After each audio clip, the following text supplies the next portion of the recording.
Hi hello ನಮಸ್ತೆ ಎಲ್ಲರಿಗೂ ಎಸ್ಪೇಸ್ media ಚಾನಲಿನ ಮತ್ತೊಂದು ವಿಡಿಯೋಗೆ ಸ್ವಾಗತ ಸುಸ್ವಾಗತ. ಸ್ನೇಹಿತರೆ, ಎಲ್ಲರೂ ಹೇಗಿದ್ದೀರಾ? ಎಲ್ಲರೂ ಚೆನ್ನಾಗಿದ್ದೀರಾ ಅಂದ್ಕೊಂಡಿದ್ದೀನಿ. ನಾನು ಕೂಡ ತುಂಬಾ ಚೆನ್ನಾಗಿದ್ದೀನಿ. ಎಲ್ಲರೂ ಚೆನ್ನಾಗಿದ್ದೀರಾ ಅಂದ್ಕೊಂಡು ಭಾವಿಸ್ಕೊಂಡು ಇವತ್ತಿನ ಒಂದು ವಿಡಿಯೋನ ಶುರು ಮಾಡಿಬಿಡೋಣ. ಇವತ್ತಿನ ಒಂದು ವಿಡಿಯೋದಲ್ಲಿ ಮಕರ ರಾಶಿ ಎಂದೇ ಸ್ನೇಹಿತರೆ ಮಹಾರಾಜ ಯೋಗ ಅಂತಲೇ ಹೇಳಬಹುದು. ಈ 8 ರಾಶಿಯವರ ಅದೃಷ್ಟದ ಬಾಗಿಲು ಓಪನ್, ಮುಟ್ಟಿದ್ದೆಲ್ಲ ಚಿನ್ನ ಅನ್ನುವ ಕಾಲ ಶುರು ಆಗಿದ್ರೆ 2026ರ ಮಕರ ಸಂಕ್ರಾಂತಿ ಬಹಳ ವಿಶೇಷವಾಗಿರುತ್ತದೆ. ಮಕರ ರಾಶಿಗೆ ಸ್ನೇಹಿತರೆ ಸೂರ್ಯನ ಪ್ರವೇಶವು ಅನೇಕ ಶುಭ ರಾಜಯೋಗಗಳನ್ನ ಸೃಷ್ಟಿಸುತ್ತದೆ. ಇದರಿಂದಾಗಿ ಸ್ನೇಹಿತರೆ ಸಾಕಷ್ಟು ಅದೃಷ್ಟವನ್ನ ಈ 8 ರಾಶಿಗಳಿಗೆ ಸಿಗಲಿದೆ ಅಂತಲೇ ಹೇಳಬಹುದು. ಅದೃಷ್ಟದ ಬಾಗಿಲನ್ನ ತೆರೆಯಲಿದೆ.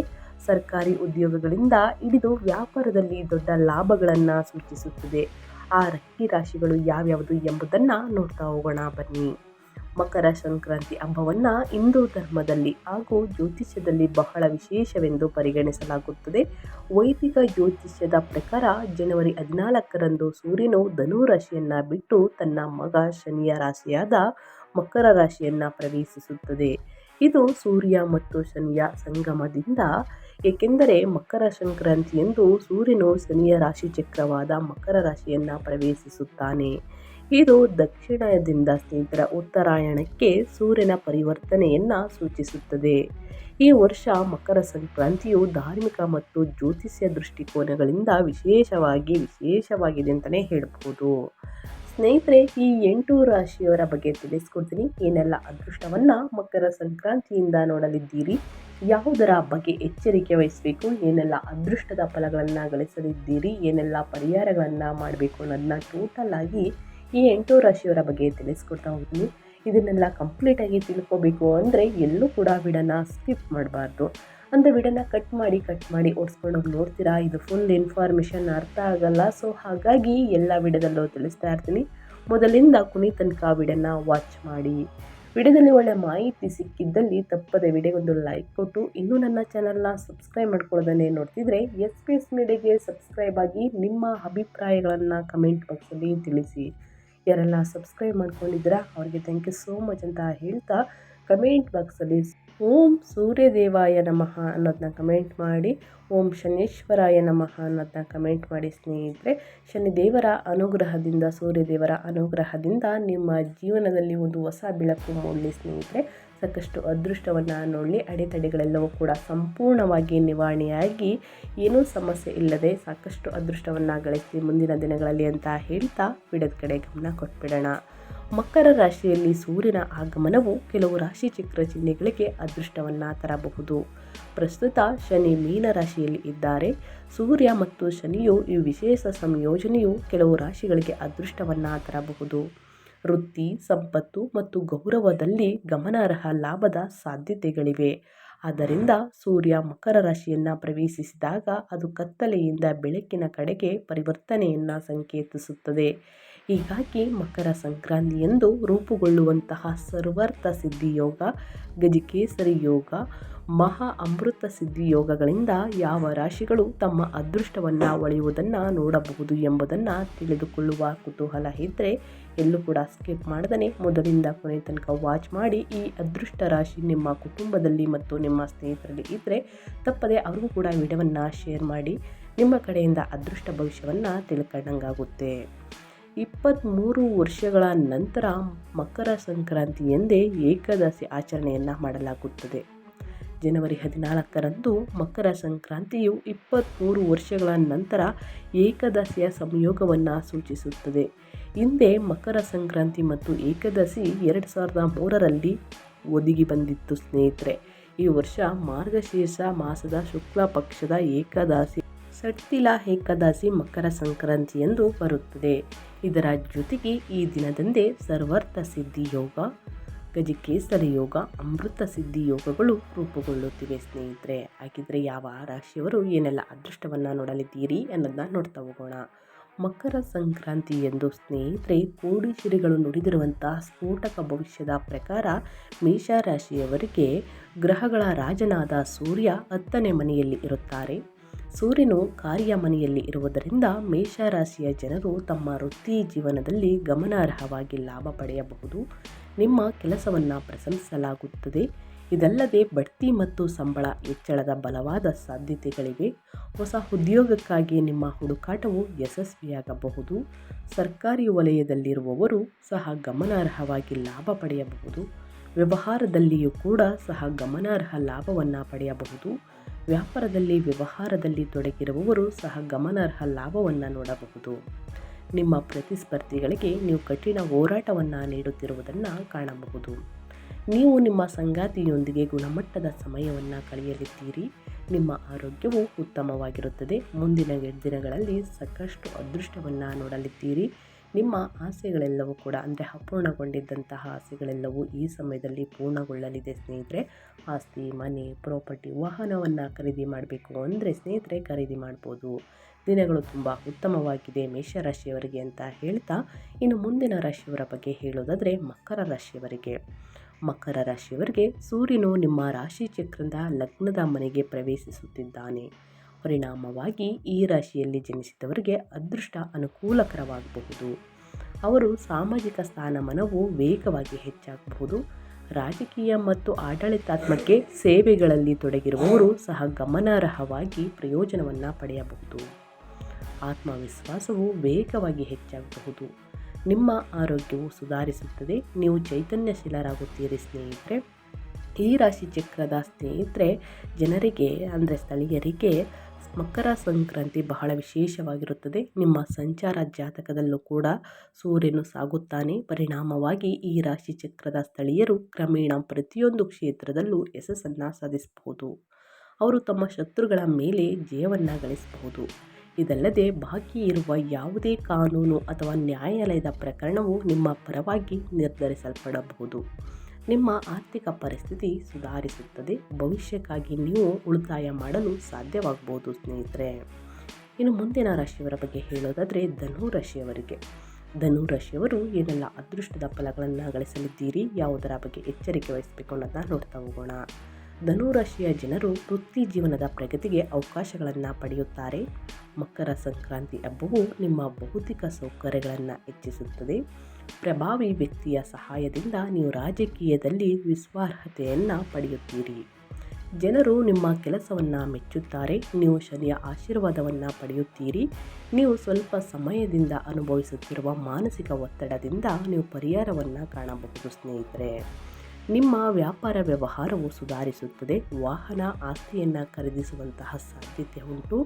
ನಿಮ್ಮ ಅಧ್ಯಯನಕ್ಕಾಗಿ ನೀವು ಅನಿರೀಕ್ಷಿತ ಆರ್ಥಿಕ ಸಹಾಯವನ್ನು ಪಡೆಯಲಿದ್ದೀರಿ. ನೀವು ಕೆಲಸದಲ್ಲಿ ಹೊಸ ಜವಾಬ್ದಾರಿಗಳನ್ನು ಪಡೆಯಬಹುದು. ಇದು ಭವಿಷ್ಯದಲ್ಲಿ ಆರ್ಥಿಕವಾಗಿ ಪ್ರಯೋಜನಗಳನ್ನು ಸ್ನೇಹಿತರೆ ದಾರಿ ಮಾಡಿಕೊಡಲಿದೆ ಅಂತಲೇ ಹೇಳಬಹುದು. ಶನಿ ಮತ್ತು ಸೂರ್ಯನ ಆಶೀರ್ವಾದದಿಂದ ಹೊಸ ಯೋಜನೆಗಾಗಿ ನೀವು ಯೋಜನೆಗಳನ್ನು ಯಶಸ್ವಿಯಾಗಿಸಬಹುದು. ಇನ್ನು ಮುಂದಿನ ರಾಶಿಯವರ ಬಗ್ಗೆ ಹೇಳೋದಾದರೆ ವೃಶ್ಚಿಕ ರಾಶಿಯವರು ಏನೆಲ್ಲ ಅದೃಷ್ಟದ ಫಲಗಳನ್ನು ಗಳಿಸಲಿದ್ದೀರಿ ಅಂದರೆ, ವೃಶ್ಚಿಕ ರಾಶಿಯವರಿಗೆ ಮಕರ ಸಂಕ್ರಾಂತಿಯು ನಿಮ್ಮ ಅದೃಷ್ಟದ ಮನೆಯನ್ನು ಸಕ್ರಿಯಗೊಳಿಸುತ್ತದೆ. ವೃಶ್ಚಿಕ ರಾಶಿ ಚಕ್ರದ 9ನೇ ಮನೆಯಲ್ಲಿ ಸೂರ್ಯನು ಇರುತ್ತಾರೆ. ಆದ್ದರಿಂದ ಈ ರಾಶಿಯ ಜನರಿಗೆ ಅದೃಷ್ಟವು ಅನುಕೂಲಕರವಾಗಿರುತ್ತದೆ. ನಿಮಗೆ ಸಹೋದರರು ಮತ್ತು ಸಹೋದರಿಯರು ಮತ್ತು ಪೋಷಕರಿಂದ ಸಂಪೂರ್ಣ ಬೆಂಬಲ ಸಿಗಬಹುದು. ಪೂರ್ವಜರ ಆಸ್ತಿಯ ಮೂಲಕ ಗಮನಾರ್ಹ ಪ್ರಯೋಜನಗಳನ್ನು ಪಡೆಯಬಹುದು. ಆಧ್ಯಾತ್ಮಿಕತೆಯ ಕಡೆಗೆ ಒಲವು ಇರುತ್ತದೆ. ಇದು ಅನೇಕ ಧಾರ್ಮಿಕ ಪ್ರವಾಸಗಳು ಸಾಧ್ಯತೆಯನ್ನು ಸೃಷ್ಟಿಸುತ್ತದೆ. ಪೂರ್ವಜರ ಆಸ್ತಿಗೆ ಸಂಬಂಧಿಸಿದ ನಡೆಯುತ್ತಿರುವಂತಹ ವಿವಾದವನ್ನು ಸಹ ಪರಿಹರಿಸಬಹುದು. ನೀವು ನಿಮ್ಮ ಸಂಗಾತಿಯೊಂದಿಗೆ ಗುಣಮಟ್ಟದ ಸಮಯವನ್ನು ಕಳೆಯಬಹುದು. ಈ ಸಮಯದಲ್ಲಿ ಸ್ನೇಹಿತರೆ ವೃಶ್ಚಿಕ ರಾಶಿಯವರ ಆರೋಗ್ಯ ಉತ್ತಮವಾಗಿರಲಿದೆ. ಮಕರ ಸಂಕ್ರಾಂತಿಯ ಹಬ್ಬವು ನಿಮಗೆ ಭೌತಿಕ ಸೌಕರ್ಯಗಳನ್ನು ಹೆಚ್ಚಿಸುತ್ತದೆ. ಪ್ರಭಾವಿ ವ್ಯಕ್ತಿಯ ಸಹಾಯದಿಂದ ನೀವು ರಾಜಕೀಯದಲ್ಲಿ ಸ್ನೇಹಿತರೆ ಸಾಕಷ್ಟು ಲಾಭವನ್ನು ನೋಡಬಹುದು. ಇನ್ನು ಅವರ ಕಡೆಯಿಂದ ನಿಮಗೆ ಒಂದು ಬೆಂಬಲ ಸಿಗಲಿದೆ ಅಂತಲೇ ಹೇಳಬಹುದು. ಬಾಕಿ ಇರುವ ಯಾವುದೇ ಕಾನೂನು ಅಥವಾ ನ್ಯಾಯಾಲಯದ ಪ್ರಕರಣವು ನಿಮ್ಮ ಪರವಾಗಿ ಸ್ನೇಹಿತರೆ ಜಯವನ್ನು ನೋಡಲಿದ್ದೀರಿ. ನಿಮ್ಮ ಆರ್ಥಿಕ ಪರಿಸ್ಥಿತಿ ಸುಧಾರಿಸುತ್ತದೆ.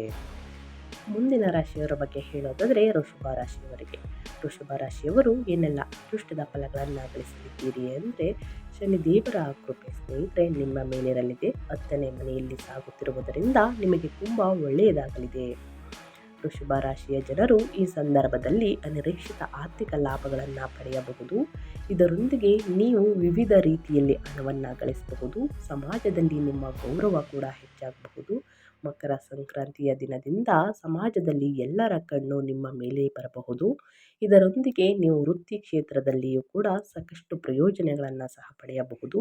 ಅಲ್ಲದೆ ನಿಮ್ಮ ಉದ್ಯೋಗದ ಸ್ಥಳದಲ್ಲಿಯೂ ನೀವು ಸಹೋದ್ಯೋಗಿಗಳಿಂದ ಸಂಪೂರ್ಣ ಬೆಂಬಲವನ್ನು ಪಡೆಯಲಿದ್ದೀರಿ. ಇದರೊಂದಿಗೆ ನಿಮ್ಮ ಜೀವನ ಶೈಲಿಯಲ್ಲಿ ಬದಲಾವಣೆಗಳನ್ನು ಮಾಡಿಕೊಳ್ಳುವ ಮೂಲಕ ನಿಮ್ಮ ಆರೋಗ್ಯವನ್ನು ಮತ್ತಷ್ಟು ಸುಧಾರಿಸಿಕೊಳ್ಳಬಹುದು. ಅಲ್ಲದೆ ಈ ಸಂದರ್ಭದಲ್ಲಿ ನೀವು ಹೊಸ ಕಾರು ಅಥವಾ ಮನೆ ಖರೀದಿಸುವಂತಹ ಸಾಧ್ಯತೆ ದಟ್ಟವಾಗಿದೆ ಸ್ನೇಹಿತರೆ. ಅದೇ ರೀತಿ ಈ ರಾಶಿಯ ಮೊದಲ ಮನೆಯಲ್ಲಿ ಕೂಡ ಶನಿದೇವರು ಸಾಗುತ್ತಿರುವುದರಿಂದ ಈ ಸಂಚಾರವು ನಿಮ್ಮ ಎಲ್ಲ ಆಸೆಗಳು ಈಡೇರಿಸಬಹುದು. ನಿಮ್ಮ ಸಹೋದ್ಯೋಗಿಗಳು ಮತ್ತು ಮೇಲಧಿಕಾರಿಗಳಿಂದ ನಿಮಗೆ ಬೆಂಬಲವೂ ಸಿಗುತ್ತದೆ. ನೀವು ಗಣನೀಯ ಲಾಭವನ್ನು ಸಹ ಗಳಿಸಬಹುದು. ಇದಲ್ಲದೆ ವೃತ್ತಿ ದೃಷ್ಟಿಕೋನದಿಂದ ನೀವು ಹೊಸ ಉದ್ಯೋಗಾವಕಾಶಗಳನ್ನು ಕಾಣಬಹುದು. ನಿಮ್ಮ ಮೇಲಧಿಕಾರಿಗಳು ಮತ್ತು ಸಹೋದ್ಯೋಗಿಗಳಿಂದ ನಿಮಗೆ ಸಂಪೂರ್ಣ ಬೆಂಬಲ ಲಭಿಸಲಿದೆ. ಈ ಸಮಯವು ನಿಮ್ಮ ಲಾಭ ಮತ್ತು ಆದಾಯವನ್ನು ಹೆಚ್ಚಿಸಲು ಪ್ರಯೋಜನಕಾರಿಯಾಗಿದೆ ಅಂತಲೇ ಹೇಳಬಹುದು. ಇನ್ನು ಮುಂದಿನ ರಾಶಿಯವರ ಬಗ್ಗೆ ಹೇಳೋದಾದರೆ ಕನ್ಯಾ ರಾಶಿಯವರಿಗೆ.